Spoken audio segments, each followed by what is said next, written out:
He's a man born into power, the heart of the axis of evil. Kim Jong-il was a paranoid psychopath, one of the most evil dictators of all time. He tortures and executes hundreds of thousands of his own people, with his finger held closely to the button. North Korea is a regime arming with missiles and weapons of mass destruction while starving its citizens. It's about, if you attack us, we'll fire a nuclear missile at you. And maybe I'm enough of a nut to do it. This is the story of a man with an insatiable desire for power and fame. A man raised to be a dictator who rules with sadistic cruelty. North Korea's Kim Jong-il.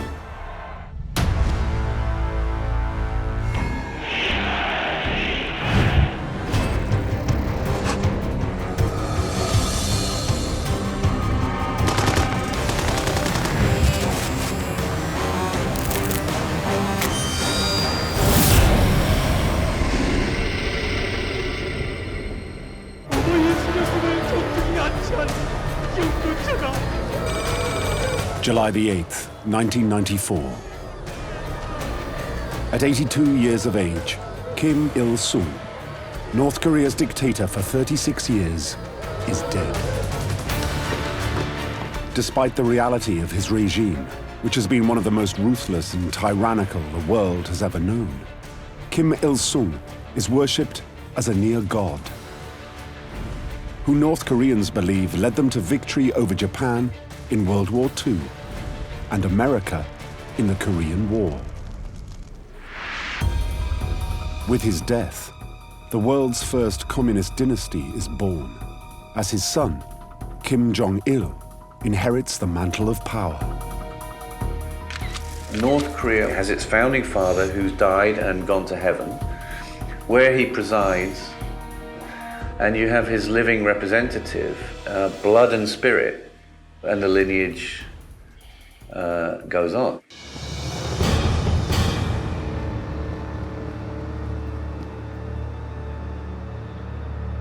But Kim Jong-il inherits a disastrous situation. Despite his father's attempts at total self-sufficiency, North Korea has to rely on its communist neighbors buying its goods. When the Soviet Union collapses in 1991, it has catastrophic effects on the North Korean economy, compounded by several disastrous harvests that leave people across the country starving. The myth of a socialist paradise is falling apart at the seams. Ever since Kim Jong-il got involved with everything in politics, food distribution gradually started to pale. In the morning, I would see more than 10 street kids lying dead on the way to work. Back then, a lot of people died around me. A lot of kids without parents died from starvation.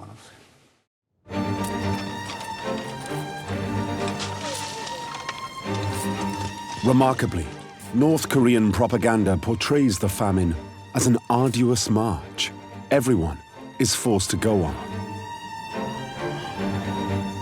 including their new ruler Kim Jong-il, who is seen touring the country, reportedly surviving on just a ball of rice a day.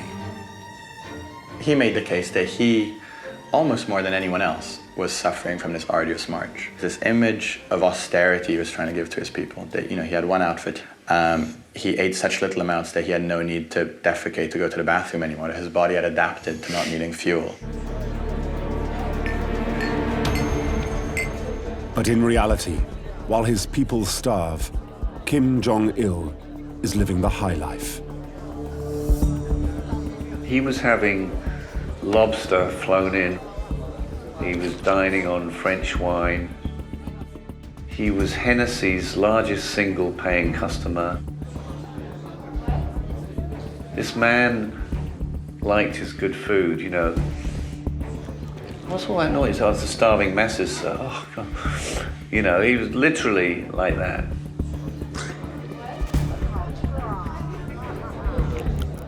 It's the kind of evil where there is no feeling. There's just emptiness. Those starving people howling out there mean nothing to me.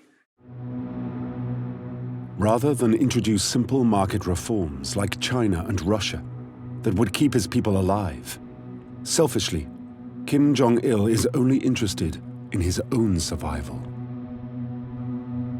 He didn't do it because he believed that such a policy would make people too independent, too difficult to control, and in the end of the day, too dangerous. To finance his extravagant lifestyle and keep himself in power, he runs the government like a mafia-style criminal enterprise. There was talk of their involvement in various illicit activities, everything from ivory trading through to being one of the largest producers of methamphetamine. They were probably the world's finest ever forgers of $100 bills, American $100 bills. And I think this is one of the great contradictions of the time of Kim Jong-il. You can create perfect fake $100 bills, and yet, you can't grow enough corn to feed the population.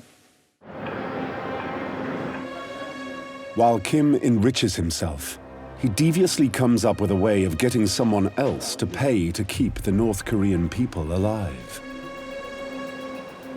He's going to terrify the West into sending them food.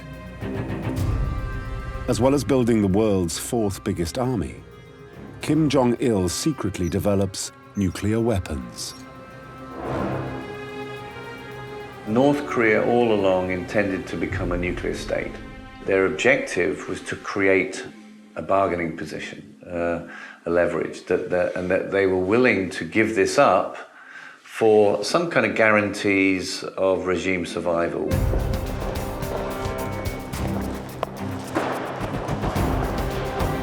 Kim makes sure the West knows exactly what he's up to.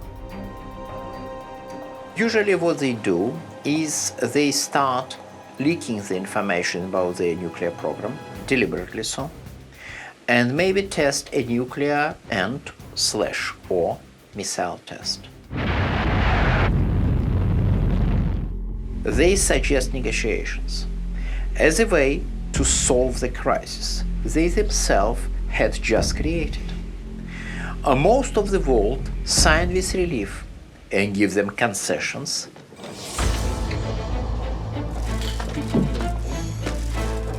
Through clever nuclear brinkmanship, Kim Jong-il gets his most hated enemy to bail him out. When American aid comes into the country, the people of North Korea are told that these are reparations from the Americans for their attack, their imperialistic attack on North Korea in the Korean War. And even though food is now pouring in, Kim Jong-il continues to escalate his nuclear arsenal. It's about, if you attack us, if you do anything to us that we don't like, we'll fire a nuclear missile at you. Game over. And maybe, just maybe, I'm unstable enough and mad enough and enough of a nut to do it. The North Korean dictator's nuclear threat isn't just to get the world to feed his people. His country has been so cut off, it's regarded as irrelevant in world affairs. But nukes get him noticed. It feeds his ego. Kim Jong-il was a master manipulator at the international level. And he loved that aspect of making America, subdominant to him, submissive to him. And we wanted to make sure he didn't have nuclear weapons. He ended up with them anyway. It's the cruel contradiction of Kim Jong-il's North Korea. While billions are spent on the army and nukes, his people are terrified and starving, surviving only through international handouts. In 2002, Kim Jong-il reaches out to Japan for talks about aid. As a former sworn enemy, he feels he needs to offer them something first. But what he offers is a startling admission of guilt. He says in the 1970s, his secret agents kidnapped Japanese citizens, including Megumi Yakuda, who was only 13 years old at the time. Because Kim Jong-il had become obsessed with spying. He wanted adventures, usually completely unnecessary.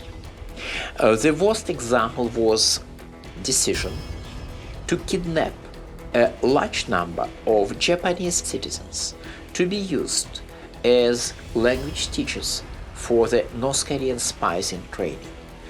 At least 13 Japanese citizens were abducted, as the North Korean government eventually admitted itself. But this seems to be only part of the total, which is probably a few dozen.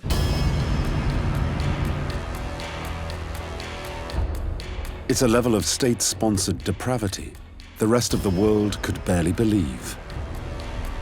But it's only what you'd expect from a man raised to be a dictator.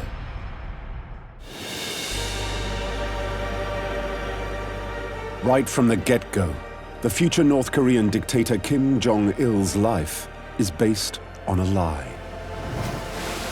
The official state report says he's born in circumstances that would make even Jesus blush. It's said that when Kim Jong-il was born, a glacier on the lake on Mount Paektu, which is the most famous mountain in Korea, cracked. Double rainbow appeared in the sky. A new star appeared in the heavens. Cranes, which is the national bird of Korea, flew across the sky to announce the birth of Kim Jong-il. The reality is, he's born in the fog of World War II. Kim Jong-il was born Yuri Kim on the Soviet military base near Khabarovsk. But it's impossible to admit it for the North Koreans, so they made up a story about him born on the Korean soil.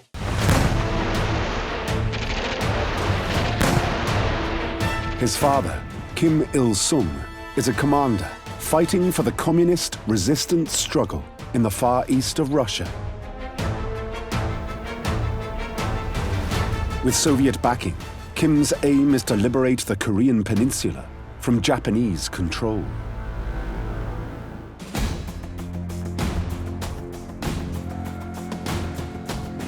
In 1945, Japan is forced to surrender after America brings the country to its knees.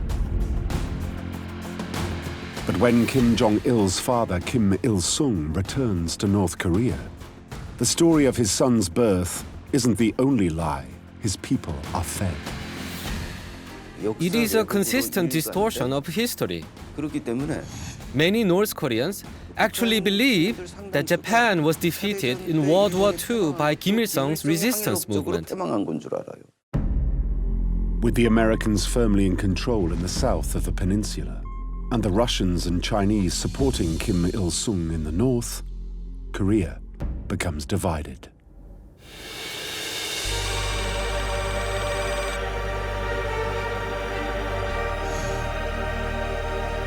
The future dictator Kim Jong-il is just 4 years old when his father brings the family to the new northern capital, Pyongyang.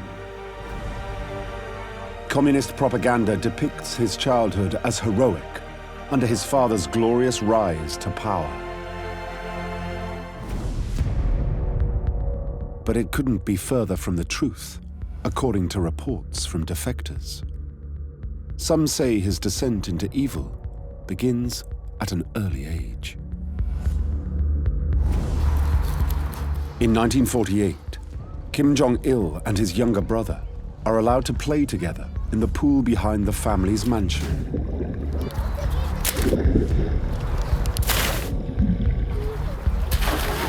For whatever reason, something goes horribly wrong. Their horseplay turns nasty.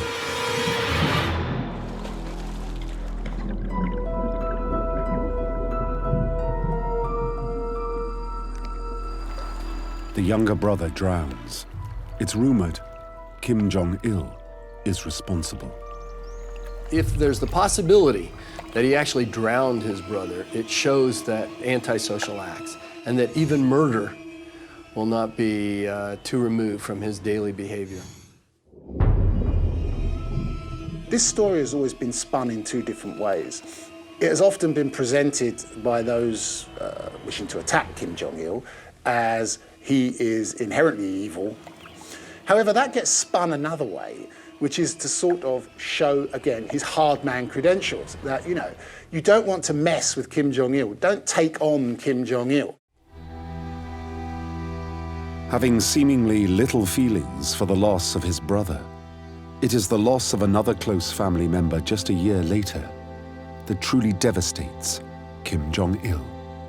In 1949, when he is just 7, his mother suffers complications from an ectopic pregnancy and dies. If he had a mother, he would have had a sort of controlling hand. And without that, it seems he kind of grew up in a world where, you know, interacting with him was very dangerous for everyone else and very safe for him. It leaves the young Kim desperate for his father's attention. But Kim Il-sung has more pressing concerns.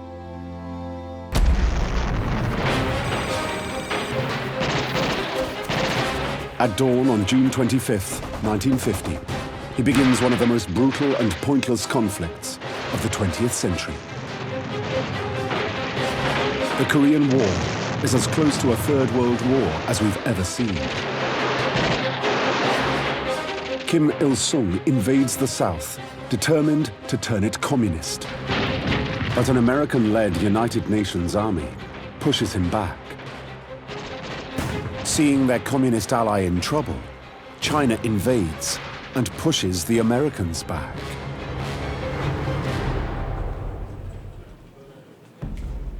The war ends in stalemate.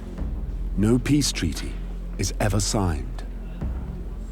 People forget that the Korean War has never technically ended. So many families were split between those in North Korea and those in South Korea. And for those families in South Korea, it was as if the other side of their family had gone into a black hole. Both sides agree to a demilitarized zone that still divides the two countries today.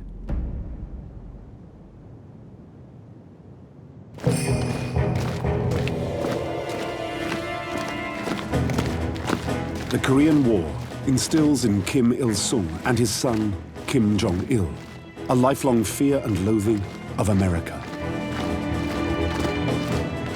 They go on to build a vast million-man army to make sure the North can never be invaded again. One of the major ways that they maintain power is through a sort of theatrical victimhood. Everything is always about this continued struggle, the struggle against American imperialism that dates back to the Korean War in their minds. The demilitarized zone is actually the most heavily militarized border in the world. A 4-kilometer wide, 120-kilometer long stretch of uninhabited countryside. The DMZ is a strip that goes across the middle of the country, separating the two armies. And it's the most completely misnamed piece of real estate in Korea. There was an American general here many years ago, commander-in-chief of US forces, famously used to say to the press, "There ain't nothing D about that MZ." Skirmishes are frequent. Just a few years after the zone is introduced, American, South Korean, and North Korean troops are involved in an ugly confrontation.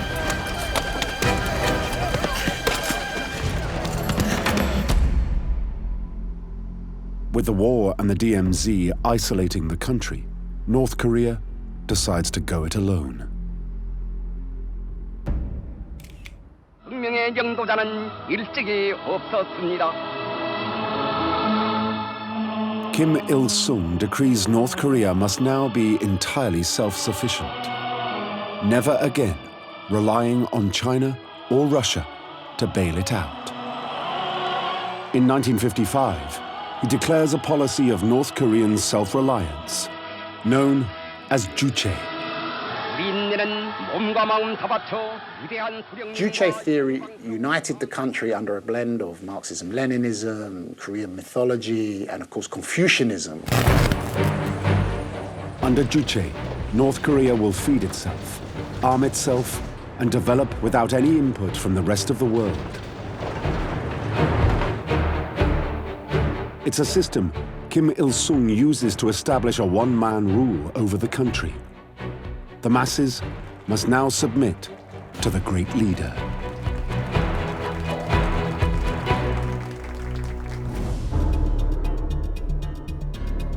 But while he becomes a father to a nation, he's not much of a father to his son.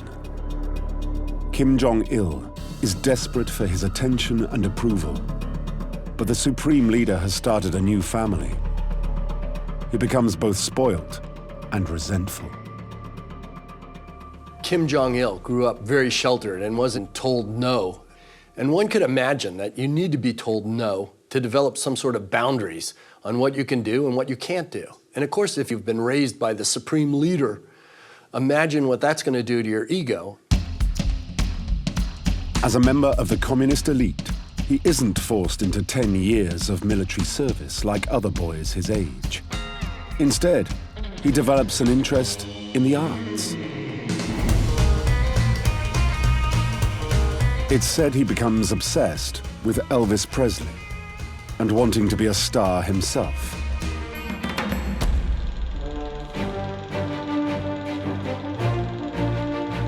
He demands his father's diplomats bring him foreign films, completely banned to the rest of the population.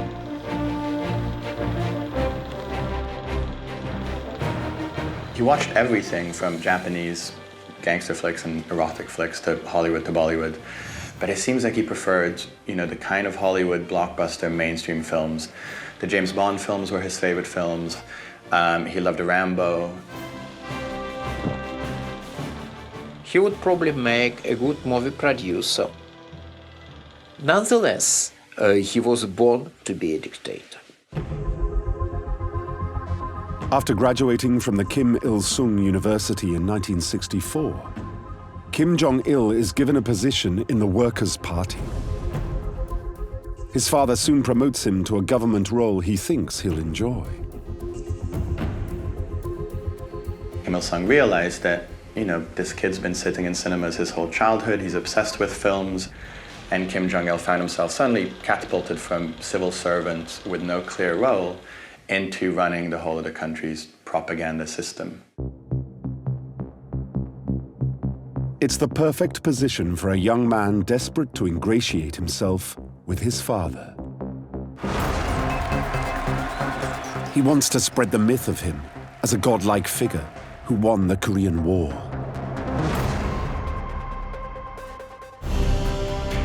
By elevating him to such heights, Kim Jong-il hopes to one day take the reins of power himself.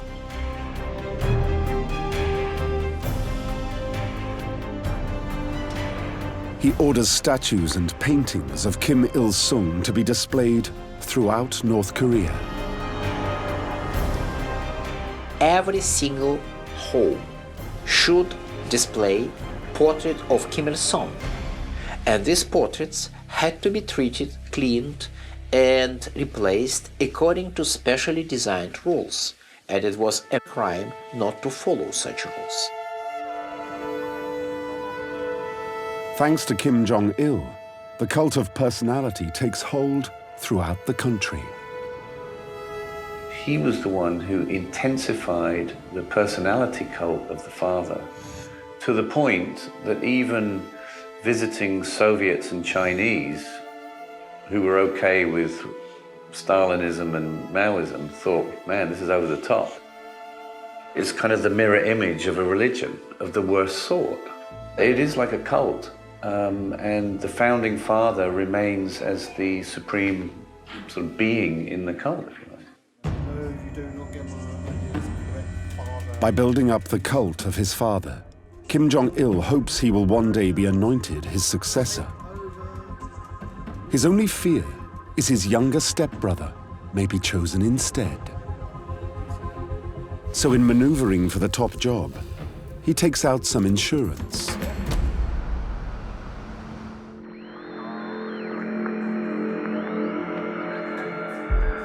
It's rumored he starts spying. on his father.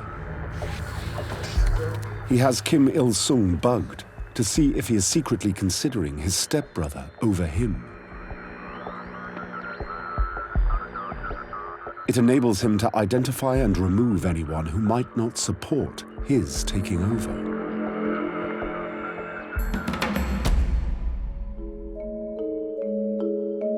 Nam-il is a partisan who fought alongside Kim's father in World War II. But when he starts asking questions about Kim Jong-il's suitability for the top job, he dies in a mysterious car accident. And according to Kim Jong-il's own nephew, who defected, when another official suggests that he should not succeed his father, Kim Jong-il has him shot. These people were seen to be promoting one of his rivals, so he got rid of all of them, sent them to camps or killed them. His stepbrother will be quietly sent abroad, never to return. At just 25 years of age, Kim Jong-il is learning his father's blueprint of terror. Purging is absolutely key in the playbook of North Korean dictatorship. Kim Jong-il purged or forced people into exile or executed them or imprisoned them. But purging goes all through society. Gradually, the power Kim acquires behind the scenes goes to his head. With his love of the movies, he regards cinema as the perfect means of indoctrinating the North Korean people. He wants to rival his hated enemies in South Korea, who are now producing award-winning films to worldwide critical acclaim. But the North just doesn't have the talent. He had this dilemma, which was his filmmakers couldn't really learn what was happening elsewhere in the world because he was keeping everybody hermetically sealed away from the world. So Kim hatches a demented plan. This is one of the most bizarre episodes with North Korea, and certainly I would say counts as one of the most bizarre episodes in the history of modern movie making. Chae Eun-hui is South Korea's most glamorous and successful film actress. One day, she receives an unusual invitation to travel to Hong Kong.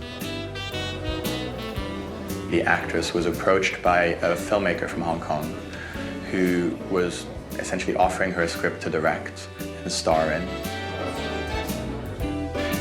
For several days, Chae is flattered and cajoled until she is asked to accompany the filmmaker to the Hong Kong coast, where a top producer supposedly lives. However, it's all a trap.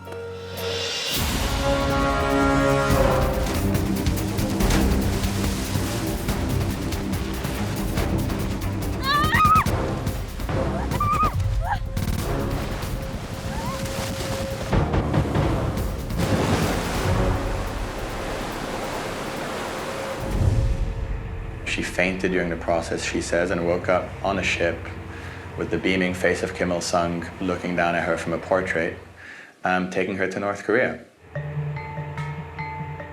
After a 6-day boat ride, Chae finally understands the enormity of her situation. Because Kim Jong-il has come to the North Korean coast to welcome her personally. Having got his South Korean star, he now needs a director. And who better than her estranged husband, Shin Sang-ok, South Korea's most famous filmmaker.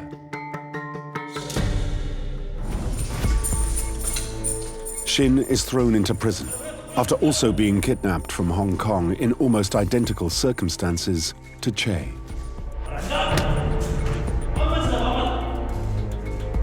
The North Koreans had a torture called the torture position, in which an inmate was asked to sit, legs crossed, back straight, staring dead ahead, 16 to 18 hours a day, without moving a muscle or flinching, and if you did, you'd be beaten or punished. And the logic behind it was that if you sat stock still, that was the only way to think about your crime and to repent. In total, Shin was kept in jail almost 3 years. Shin eventually agrees to direct films for Kim Jong-il, if they release him. Shin had just been freed from prison a couple of weeks earlier, given new clothes, fattened up with good food, and was told by the people looking after him, get ready, Kim Jong-il wants to meet you. 5 years after she was kidnapped, Kim Jong-il arranges a party for Che to be finally reunited with Shin Sang-ok. Like making his own film with his victims as actors, Kim directs the whole scene.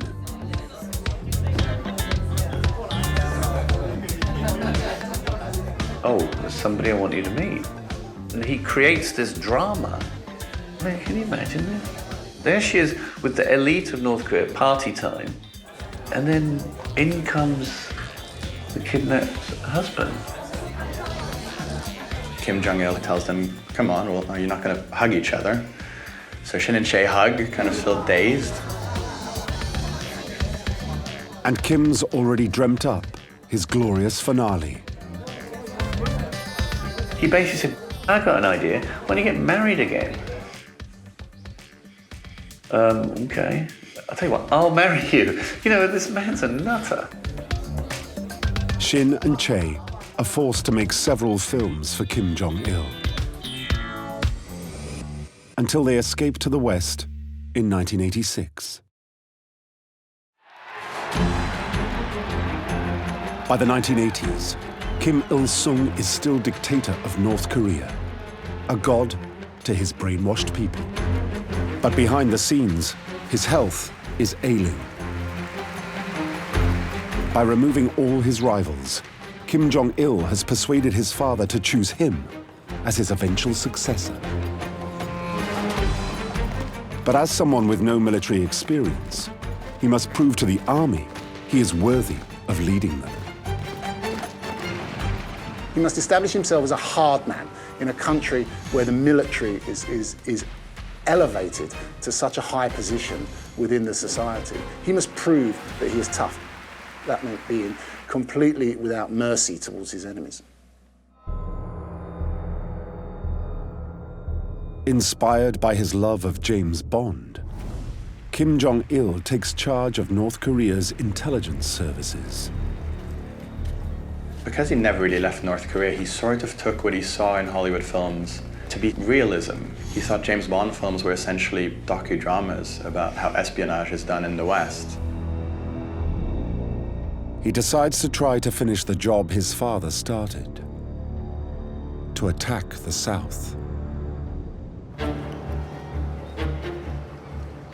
7 South Korean cabinet ministers, including the president, are visiting the Martyrs' Mausoleum in Rangoon to pay their respects to a hero of Burma's struggle for independence. 2 days earlier, Kim Jong-il has sent his agents to plant a terrifying surprise for the service. Leaderless, South Korea would be at Kim's mercy. 21 people are killed, including 3 members of the South Korean cabinet. But the main target, the president, survives when his car is caught in traffic and he is late for the service. Obviously, it was done on the assumption that such an assassination attempt would start a massive anti-government rebellion in South Korea. Of course, it was a pipe dream. By 1987, with America behind it, South Korea is emerging as a successful and thriving economy, and after years of dictatorship, turning to democracy. It's awarded the 1988 Olympic Games, but Kim thinks they should hold it jointly with the North. With the Cold War still in full swing, he's going to orchestrate a boycott. North Korea's communist allies were meeting to decide whether to boycott the third Olympics. You know, Moscow got boycotted by the West in 80, Los Angeles got boycotted by the East in 84.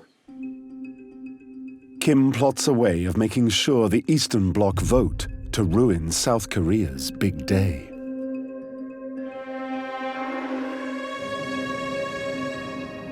Unknown to the passengers on board Korean Airlines Flight 858, bound for Seoul, North Korean agents plant a bomb before leaving the plane at a scheduled stop in Abu Dhabi.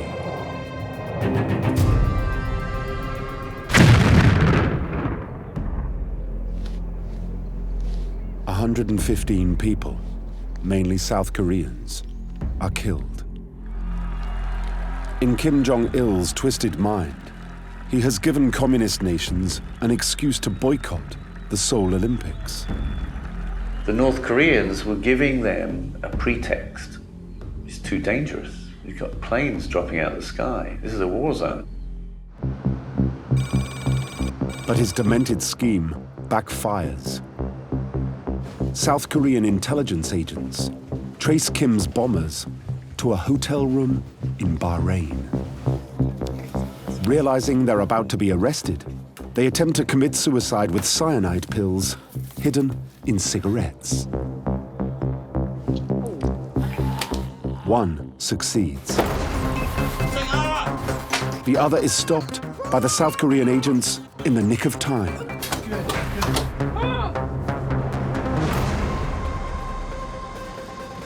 The female terrorist survives and confesses Kim Jong-il had sent them. She came off the plane with one of those Asian type of masks on, and I suspect underneath the mask was a leather gag that goes into or out, and it stops them biting out their tongue, because the North Korean commanders are trained to bite their tongue and then bleed out. With Kim's murderous tactics exposed, Eastern Bloc countries vote to go to the South Korean Olympics. The White House brands North Korea a state sponsor of terrorism. But Kim Jong-il doesn't care. Because on July the 8th, 1994, he gets the news he's waited his whole life for. His father is dead, and he will soon be in total control of North Korea.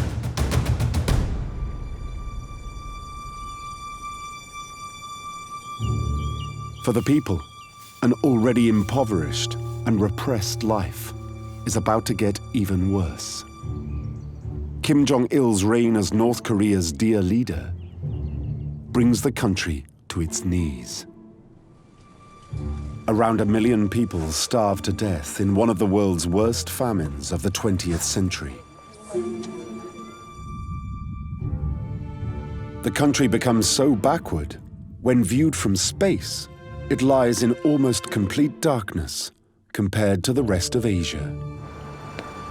Yet rather than an object of pity, Kim Jong-il has turned his country into an international pariah. North Korea is a regime arming with missiles and weapons of mass destruction while starving its citizens. States like these and their terrorist allies constitute an axis of evil. But Kim Jong-il is impervious to American name-calling because he keeps his people in complete isolation. They have no idea how the rest of the world view them. No independent information can get in or out. And anyone who disobeys the leader is crushed mercilessly.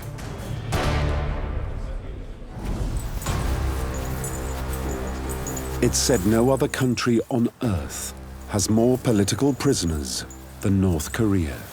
In the beginning of its rule, North Korea had more political prisoners per 1,000 people than Soviet Union under Stalin.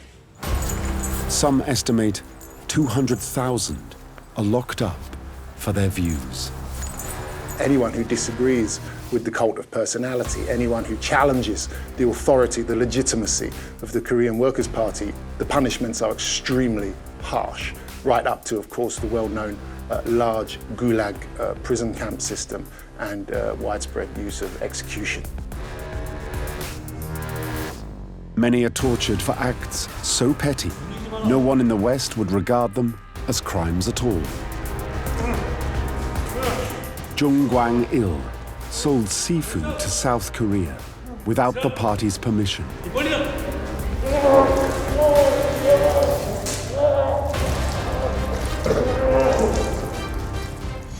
I was tortured in so mmany different ways. I was tortured with electricity and by water. And also suffered from pigeon torture where I was chained backwards. They chain your hands behind your back onto a hoop 60 centimeters high. So you can't sit down, you can't rest. You can't stand up, your body becomes paralyzed. Then your body becomes all numb and your chest hurts, as if it's going to pop out. The pain is beyond description. You relieve yourself in your pants.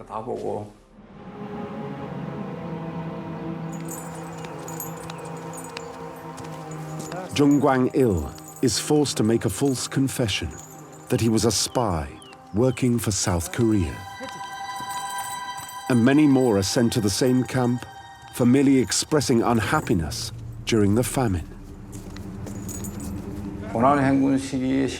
They were caught because they talked about their troubles living during the arduous march. Most of them just because they complained. And they were people who were caught because they damaged Kim Jong-il's photo or newspapers.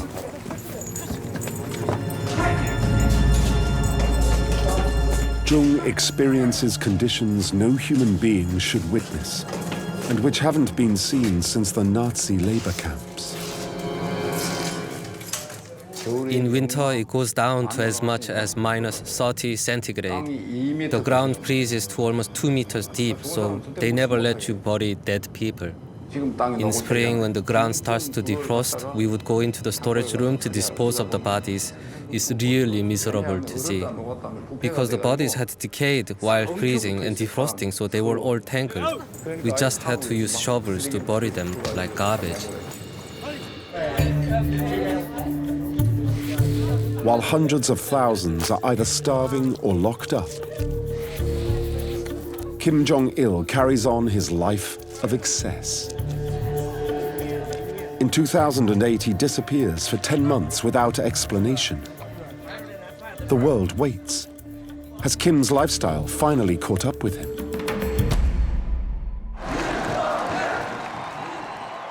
When he reappears, he looks frail and bewildered.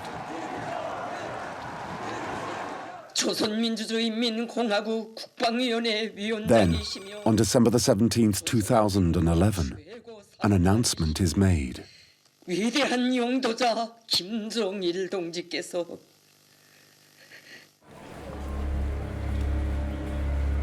Kim Jong-il, North Korea's dear leader, is dead. The outpouring of grief is as hysterical as when his father died 17 years earlier. At first, many in the West hope his death could be a turning point in North Korea's history. After 63 years of brutal dictatorship, there's a chance the country will finally open up and end its self-imposed exile as the Hermit Kingdom.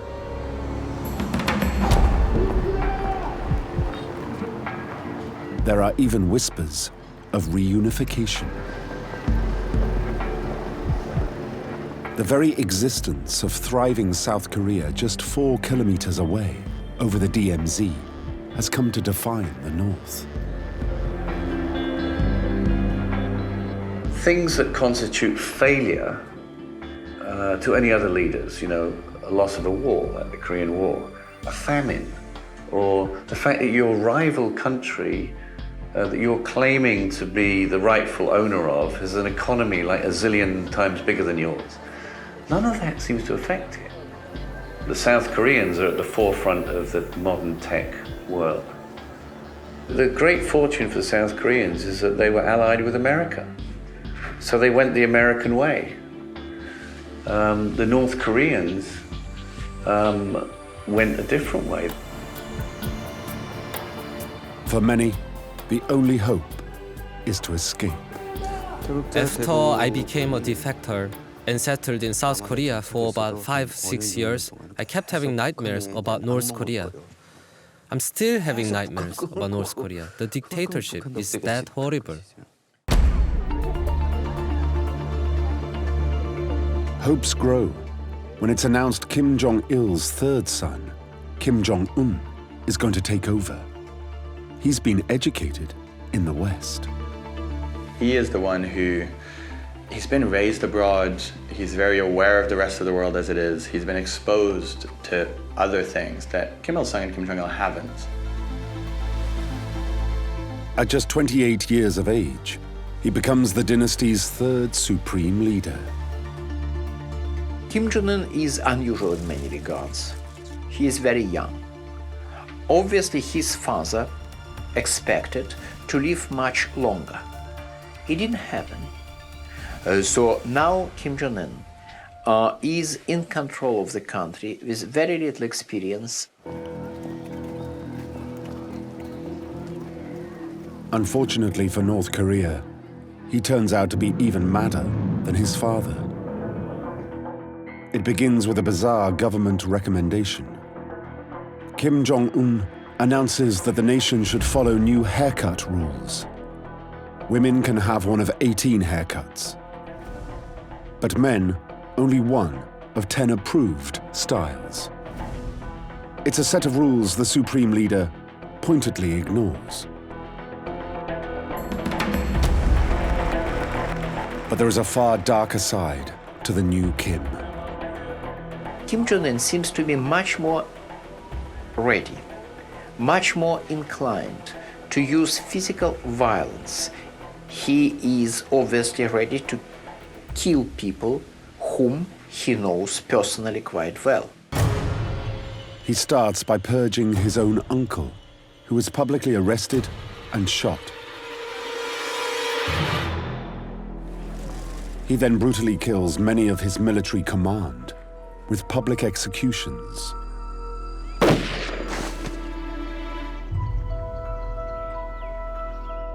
At the same time, he continues to test nuclear weapons, and his people starve. When comparing Kim Jong-il and Kim Jong-un, people think Kim Jong-un will be different. But nothing can ever change. There's still a famine. There are still people who are starving to death. So I think it's better not to get your hopes up about Kim Jong-un. Meanwhile, the man responsible for much of his country's mess, Kim Jong-il, lies embalmed in Pyongyang's mausoleum, quietly watching over his son's reign and the continuing suffering of the North Korean people. Kim Jong-il was the one who built this Truman Show for the only reason that he would not have any power if it stopped existing. So North Korea today has existed for the sole reason of sustaining the Kims and sustaining that leadership. And that's built on the pain and labor and heartbreak and tragedy of all the people who live there. But even though it appears as invulnerable as it ever has, some believe the house of cards the Kim family has built could yet come crashing down. I think the North Korean system is very brittle.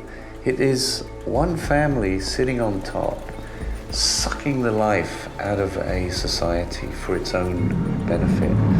And when the means to do that cease to be effective, then this thing could be over very quickly.